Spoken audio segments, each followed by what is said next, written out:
Se Hola. cortó en lo más emocionante, nos dejaste a todos así de... Los chinos lo cortaron.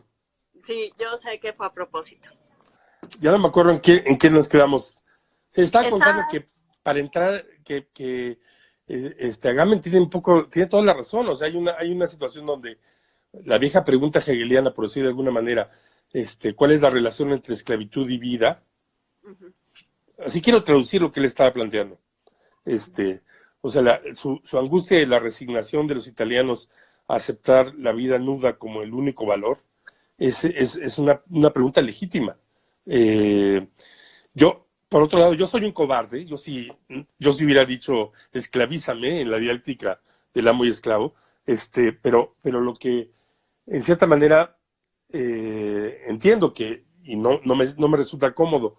Había momentos en el argumento de varios estados donde el argumento es algo así como las vidas son un costo que de cualquier manera necesita el sistema social, o seamos heroicos y sacrifiquémonos. Eso es lo que está ahorita en juego, ¿no? Oye, y hablando de lo que está en juego, que es justamente la cuestión de la incubadora, que es este proyecto de Sala 10, platícanos un poquito más de eso. Lo que estamos haciendo es inaugurando un proyecto que esperamos que sea permanente, a menos que no sea interesante para los demás. Lo que estamos queriendo hacer es cada 2 semanas emitir una obra de arte. Y pensábamos que fuera, y eso algunas personas han dicho que quizás es una metáfora que sigue hablando de nuestro apego al espacio. Sí, estamos todavía pegados a la idea del museo como un edificio, de tener una sala extra virtual que tenga un programa y que esté planteado como un verdadero programa, no como una extensión, y menos para la crisis, sino un programa. Y cada 2 semanas pretende lanzar una obra que pueda ser vista desde cualquier lugar. Ya ven que el hashtag que el MUAC tiene es MUAC donde estés. Nos da un poco de risa que todo el mundo esté diciendo X en casa, porque hace muchos años MUAC tiene un MUAC en tu casa que es físico, que es las exhibiciones que estudiantes de preparatoria y CCH hacen en colaboración con el museo en distintos lugares de la Ciudad de México. Pero, en fin, MUAC donde estés, en este caso, lo que significa es que el público puede acceder a esta obra, y en este primer momento es uno de los ejemplares, el más reciente de los videos de la colección Juegos de Niños de Francis Alice, que es la crónica y el documento muy directo, muy sobre la realidad, como toda la serie, de un fútbol prohibido en Mosul, en que unos jóvenes, en el momento mismo en que la zona donde viven está siendo liberada, demuestran la habilidad que han desarrollado para jugar fútbol sin balón. Y todo esto en relación, si ven el video hasta el final, con la terrible circunstancia de las prohibiciones que Daesh, que el Estado Islámico, que los yihadistas impusieron a la población de Mosul durante el califato que ocupó esa ciudad iraquí. Entonces es una especie de gran muestra por un lado, del nivel de importancia que tiene la resistencia en lo pequeño. Y yo creo que es una obra de Francis extremadamente asombrosa y relevante, y estamos muy, muy, muy agradecidos en una forma de modestia inenarrable con que él tuviera la generosidad de prestarnos esta pieza para empezar. Y ahorita el plan de esta incubadora, ¿cuánto tiempo lo tienen como previsto para el futuro? Pero te digo que no creo que sea una incubadora, sino que es un niño que nació en circunstancias difíciles. Ok. Pero respira y camina, y va a caminar solito. Okay. Cada 15 días, cada 2 lunes, vamos a inaugurar una exposición ahí. Ya estamos curando las siguientes 4 para tener nuestro programa. Y no voy a anunciar cuál es la siguiente, eso lo hacemos la próxima semana. Vamos a de alguna manera esperar que la gente vea esta y seguirla documentando. Y en principio después simplemente se genera un archivo de cada una de esas piezas con el elemento de que el texto, la entrevista o el material que acompañó a la exhibición, ese sí quede permanentemente a disposición de los usuarios, ¿no? Uh-huh. Entonces, el mecanismo es simplemente tener una exhibición que tiene una temporalidad mucho más corta que las exhibiciones del museo, pero eso también es la situación del Internet, donde la velocidad de cambio es un requisito. Y nosotros lo que esperamos es que se le vea como una exhibición en forma, Uh-huh. en donde también el museo, por supuesto, en este primer momento, enviar una obra que esté en formato de video parece propicio porque es algo que negocia con la idea de que el público empiece a ver esta como una opción, como parte de su dieta cultural, y posteriormente esto podrá ir cambiando y modificándose de acuerdo a lo que vayamos percibiendo. Pero es una exposición temporal. Hay un par de conceptos que vamos a dejar vivos. Es Uh-huh. una exposición temporal, se inaugura y se cierra. Disculpen que no haya canapés y vino, pero ya los que van a las inauguraciones del MOAC saben que tampoco hay ¿Hay en el canapés. físico? En la exposición física tampoco hay canapés y vino, pero sí queremos verla como una inauguración que el lunes en la mañana, cada 2 lunes, nuestros seguidores, los amigos, el público en cualquier lugar del mundo pueda entrar y verlo. Oye, y por ejemplo, ahorita en relación con lo que, no sé si ya tienen como algún tipo de métrica de cómo ha sido la aceptación de esta pieza o si todavía no hay como una reacción del Sí, público. yo tengo una primera métrica que me dieron el día de ayer, de aproximadamente casi 4,000 personas en 3 días que vieron el video. No sé si eso es entrar, ¿sí? Uh-huh. Y en términos generales tenemos una visualización de prácticamente el video completo. De un promedio de estadía que va de los 6 minutos en adelante. Pero no puedo decirte a ciencia cabal qué es lo que esa métrica está representando, porque, para serte muy honesto, estamos a 2,000 por hora. Yo creo que estoy diciendo algo que muchos de los que pasamos a trabajar a distancia, que también estamos experimentando eso para muchos de nosotros esto está haciendo una transición también de experiencia, y los que tenemos hijos todavía con mayor intensidad, pero es que simplemente yo siento que no he parado de trabajar más que el tiempo que duermo. Uh-huh. Estaba hablando con una colega artista de una obra suya que habla del tiempo en el espacio global contemporáneo, no se pone el día y la noche, con Cristina Lucas, y le estaba describiendo que estoy empezando a sentirme preso de su pieza, porque sí es el caso de que por lo menos en este primer momento la intensificación de juntas, Uh-huh. la necesidad de estar respondiendo todo documentalmente, el hecho de que no se pueda dejar cabo suelto y que estamos al mismo tiempo resolviendo el prospecto de qué va a pasar con el museo en el plano físico, dando seminario en un grupo acostumbrado a estar físicamente en una forma remota y al mismo tiempo interactuando con el espacio de comunicación que tenemos en las redes, pues está comiéndose mi tiempo de manera terrible. Te voy a confesar que estoy llegando al punto de que cada vez que logro hablar por el teléfono antiguito con línea, me siento aliviado. Como que regresé a casa. Ya estoy. Sí.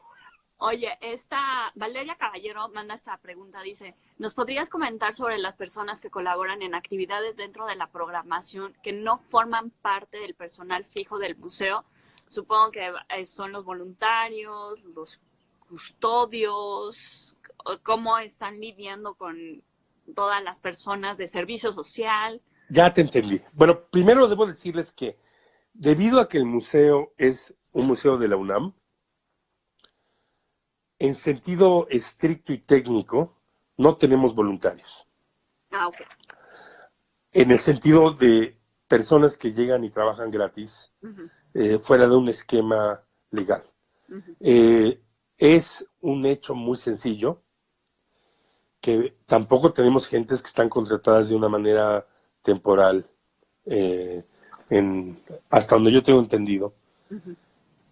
Por supuesto que tenemos proveedores, pero el contrato colectivo de trabajo con el STUNAM, igual que el contrato de los trabajadores y los que estamos bajo el estatuto de personal académico, establece la exclusividad de ciertas funciones. Es distinto que somos un destino muy significativo de servicio social, que como ustedes quizás sepan, es una obligación legal, no es un voluntariado. Es todo lo contrario de un voluntariado. Es una obligación derivada de haber hecho la licenciatura, que hay esta noción de servir a la sociedad.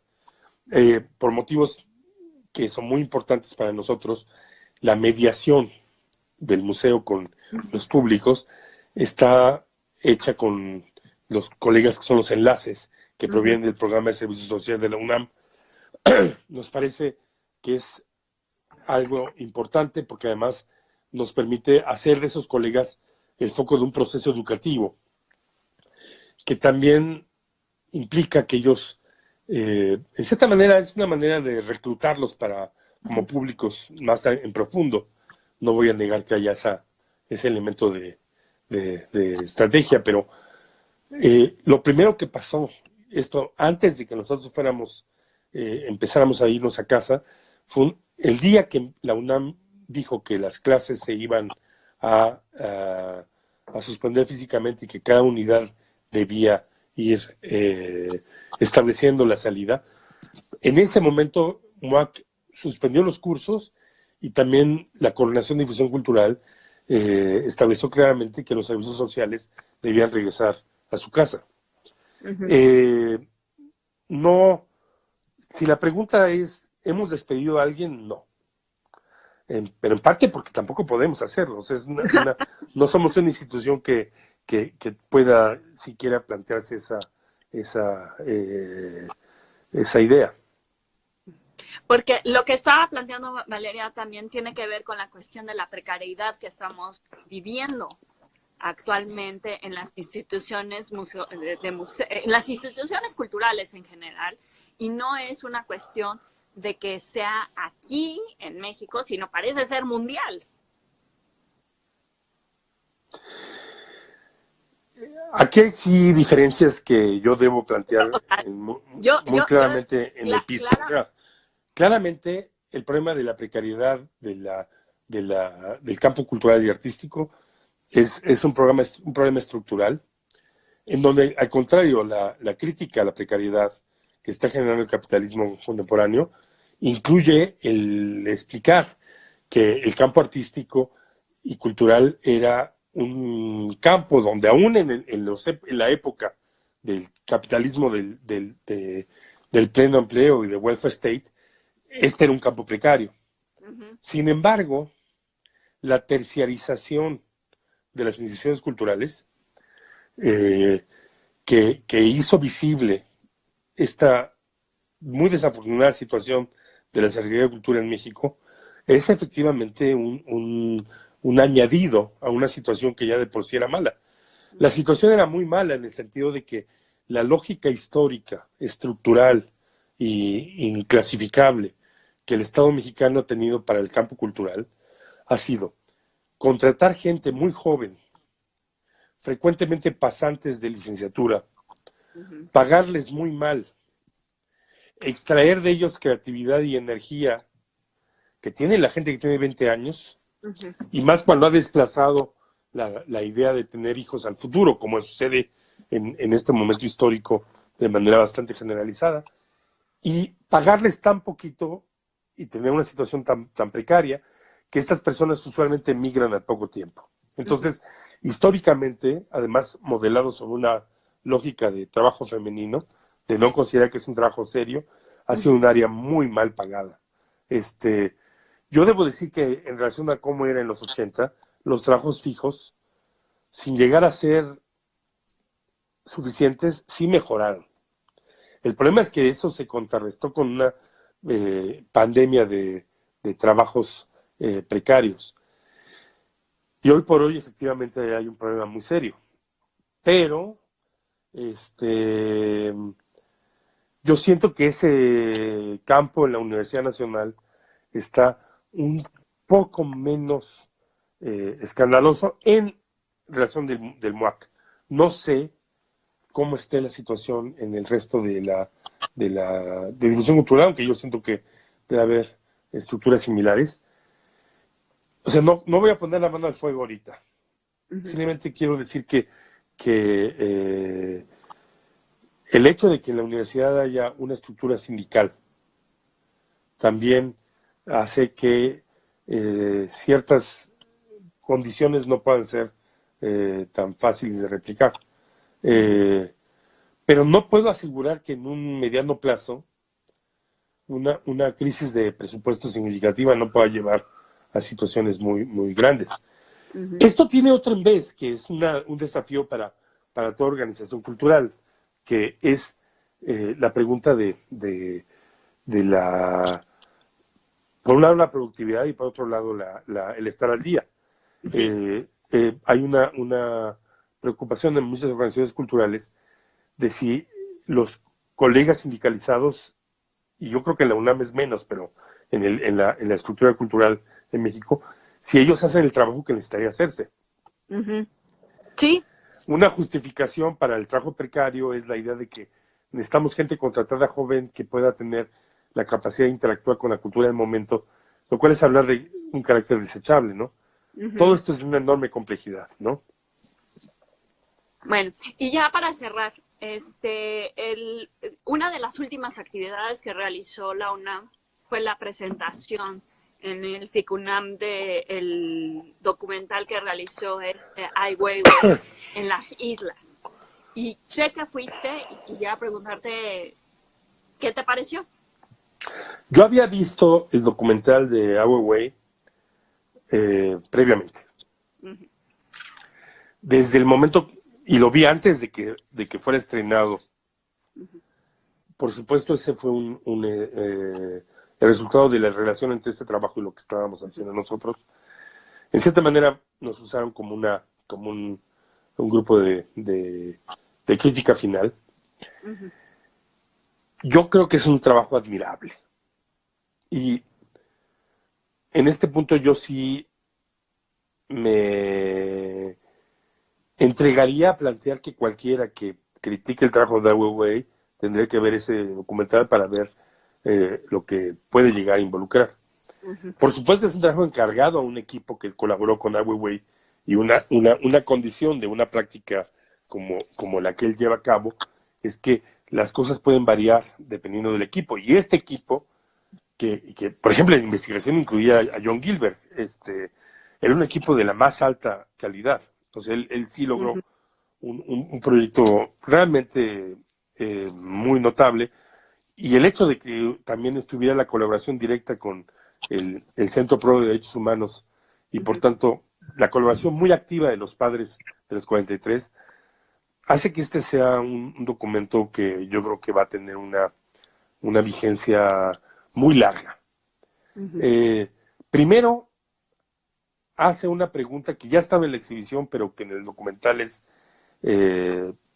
estrujante, que creo que no estamos haciendo con claridad como sociedad. La pregunta no es únicamente qué pasó, sino qué está pasando. Cómo vive la gente que es la víctima, no inmediata, porque la víctima inmediata son los 43, pero los círculos familiares y personales que están sufriendo por la ausencia, la experiencia innombrable de la desaparición forzada. ¿Cómo se vive la injusticia de un Estado que ha conspirado activamente para engañar? ¿Cómo es la existencia atravesada por tener a un hijo, un hermano que ha quedado en estado de coma? Y todo esto en comunidades campesinas e indígenas enormemente modestas y con gente que uno ve claramente ha tenido que improvisarse como luchadores sociales, pero que desde que uno los conoce, y aquí acompaño lo que me dijo a mí Weiwei, son la gente más buena que uno puede encontrar en el mundo. Uh-huh. Entonces, por un lado, el documental es la crónica de una injusticia interminable. Y yo quiero decir que es una injusticia que no ha acabado con este gobierno. No. Y es la crónica de una humanidad que busca la dignidad y la justicia, pero que sigue siendo una humanidad. O sea, lo que uno puede es en realidad tomar contacto de la experiencia de los padres, de los hermanos, uh-huh. De una manera que, por motivos que no acabo de entender bien a bien, ni la prensa ni los medios en México se encargaron de traernos. Uh-huh. Es notable y requeriría cierto juicio. ¿Por qué necesitamos, si estamos tan comprometidos con este caso, como se supone que estamos, la intervención de un artista activista chino para hacer estas preguntas? Uh-huh. Y del otro lado, es extraordinaria la fidelidad con la idea de belleza fílmica. Uh-huh. que el film representa. Es el ritmo con que las preguntas se hacen, la manera en que una cotidianidad se va alterando a medida que uno va no digiriendo, pero simplemente recibiendo el peso infinito de tristeza y de indignación y de horror de estas experiencias particulares. El modo en que eso se va, además, volviendo atrozmente importante por la pregunta de lo que ha significado la lucha de cada uno de ellos, y el modo en que sutilmente el documental acaba siendo un documental sobre México también. Yo salí por segunda vez pensando que este es un clásico. Y yo de veras espero que en algún momento pueda ser visto por millones. Lo va a hacer, pero en México. Que en México pueda ser visto por millones.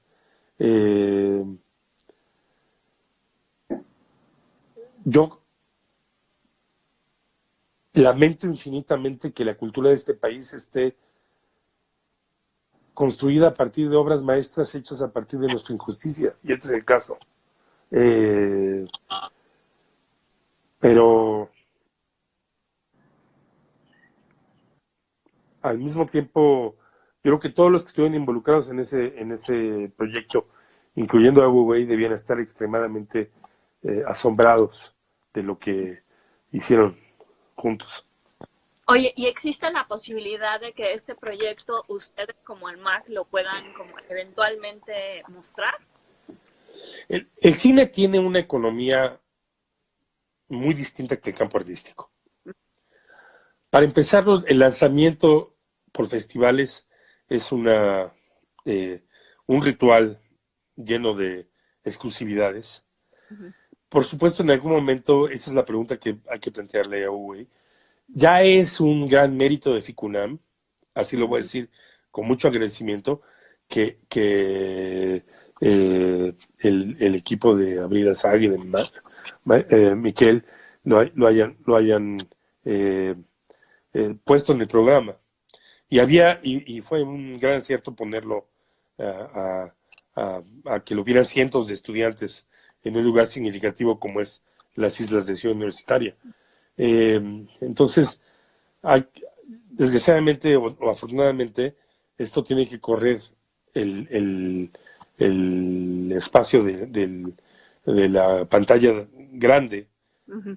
Además que el efecto de verlo en pantalla grande, que es la única manera en que lo he visto, es importante porque la calidad del film visualmente y el sonido es no es un video hecho con iPhone, No, es una película, es una película y es una película seriamente dolorosa y hermosa, y hay ¿sabes qué es lo que tiene? Que es una película que en algún momento inevitablemente te plantea la pregunta de ¿tú qué sientes y por qué sientes y con quién sientes y qué valor tiene el sentimiento de los demás? Ujú. Este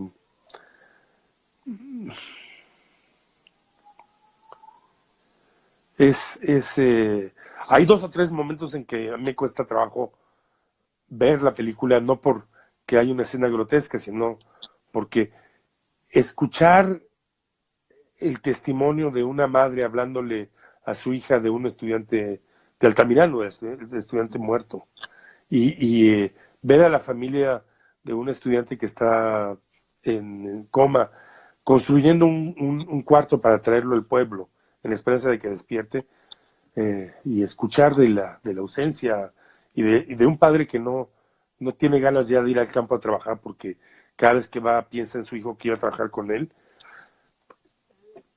Yo sé que es terrible que solamente podamos sentir individualizando los casos, Ujú. pero a mí me cuesta trabajo ver esas secuencias. ¿Y qué cosa? Porque justamente comenzamos con la idea de que no sentías.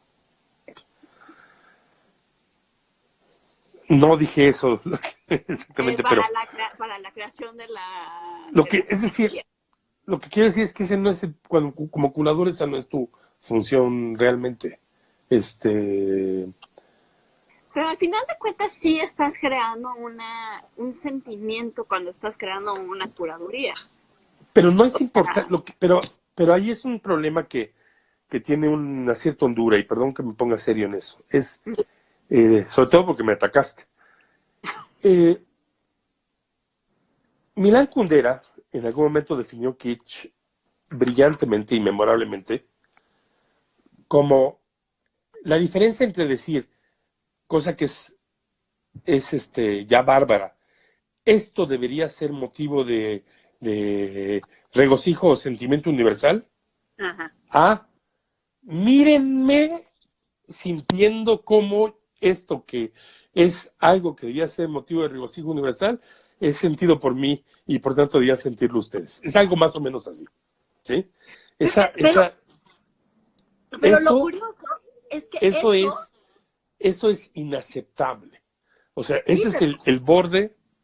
O sea, uno puede, y nuevamente regreso a una referencia antiquísima, o sea, el argumento de Allan Poe, de que el escritor está produciendo esta sensación. ujú. Y que eso no y qué sensación tuvo no tiene ninguna importancia. Ese inicio de la diferencia entre producción y diario personal, Ajá. es algo que yo siento muy importante. Y sobre todo, porque aquí la pregunta que me parece que es relevante es, ¿dónde estamos? Ujú.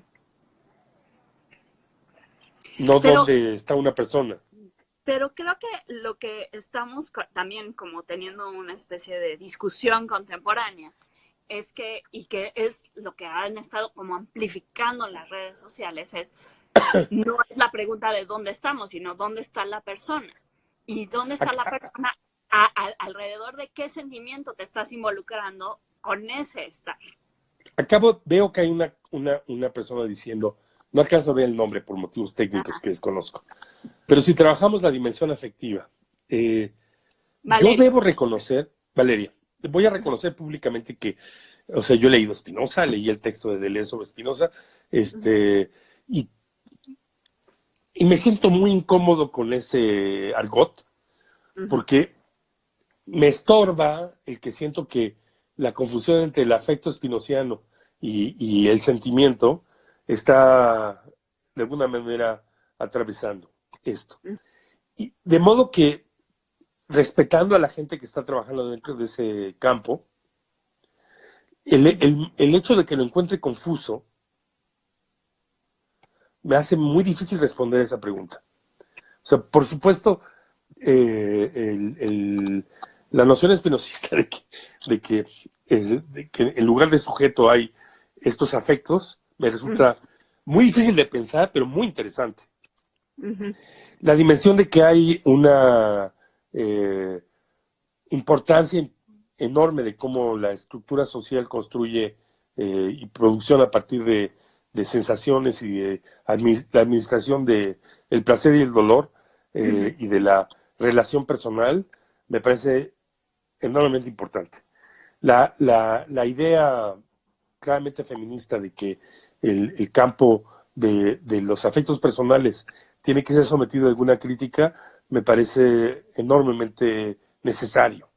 Estoy dispuesto a escuchar. Pero siento que no quiero revolver todo esto en un campo y lamento, lo digo con la esperanza de que esto no sea horrible, no acabe como me dijeron en algún momento, esa horrible persona que está en el MOAC. Pero lamento que no sé qué quieren decirme con la dimensión afectiva. O sea, me entra la sensación de ahí hay algo que no está claramente, o sea, claramente formulado y que precisamente regresa el asunto a un lugar que no es en donde puedo ser productivo yo.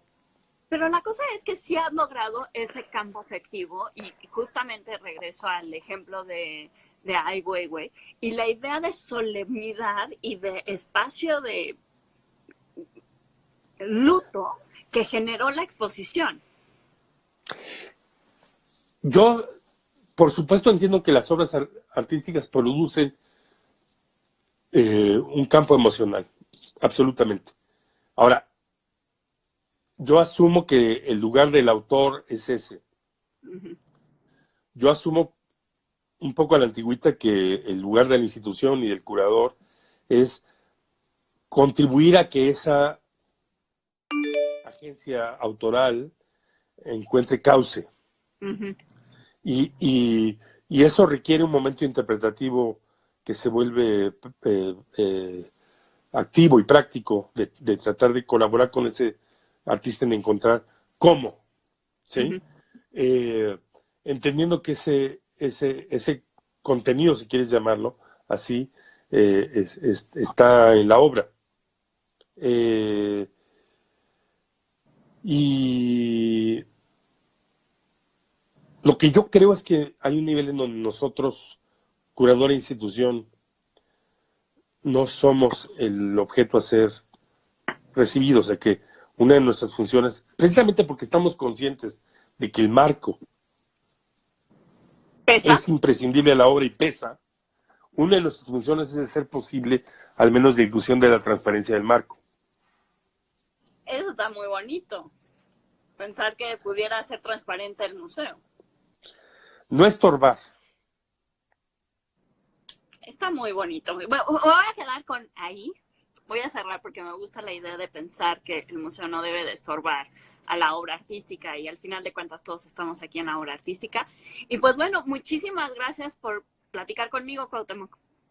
No, gracias a ustedes y sobre todo gracias a los comentarios que no he podido abordar. Bueno,